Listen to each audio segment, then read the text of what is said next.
Galing tayo sa Luzon, Visayas, Mindanao.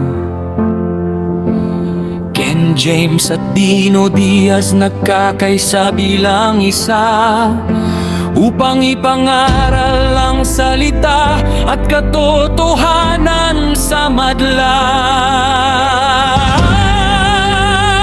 Original Baptist Faith Defenders, nagsasalita ng katotohanan. Original Baptist Faith Defenders, walang makakapigil sa atin. Original Baptist Faith Defenders, si Kristo lang ang sandata natin. Kaya naman ang mga mangmang ay nagsasama-sama upang labanan ng OB50 na matapang na tumatayo.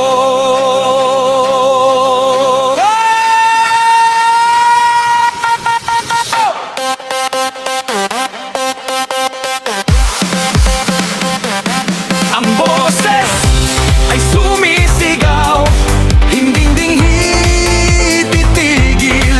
Ipinagtatanggol ang aral ni Kristo sa ibabaw ng batong matibay.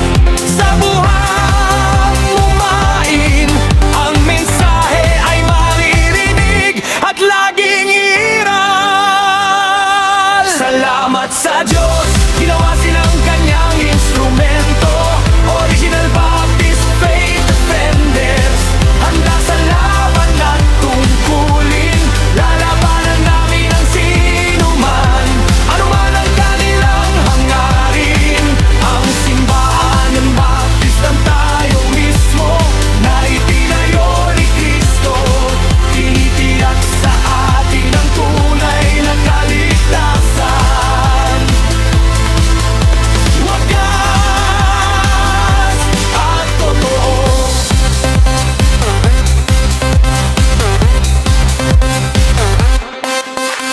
Huwag kang matakot, huwag kang mangamba sa anumang mangyayari.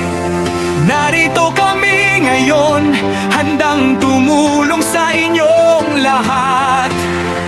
OB50 ay matapang sa bawat laban na napanalunan, dahil ang Diyos ang ating tanggulan at siya lang ang ating sandigan.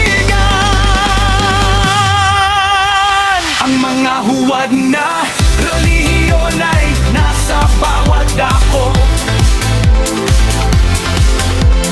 Mensage ay gawa ni Soriano, sumasalungat sa katotohanan. Iglesia ni Cristo ni Manalo, nagkakalat ng kasinungalingan. Seventh-day Adventist at Roman Catholic, di naman isama mo pa ang Islam ni Muhammad na peke din. Lahat sila ay gawa ni Satanas. Ito ay maliwanag, ang layunin ay linlangin ang kaluluwa at iligaw ang lahat ng mga inosenteng tao sa maling aral ay nabibihan. Tayo ay niligtas ng Diyos, inilagay sa kanyang simbahan, na siya mismong katawan, matibay at hindi magmamaliw. Nangyadaral na ang kaligtasan ay matatagpuan dito, kay Jesucristo lamang. Hindi pa huli ang lahat dito, si Jesus ang daan, ang buhay at katotohanan. Kung ikaw ay maniniwala, sa langit ka makakamtan. Salamat sa Diyos! Kinalaman sa Diyos, ginawa silang kanyang instrumento. Original Baptist Faith Defenders,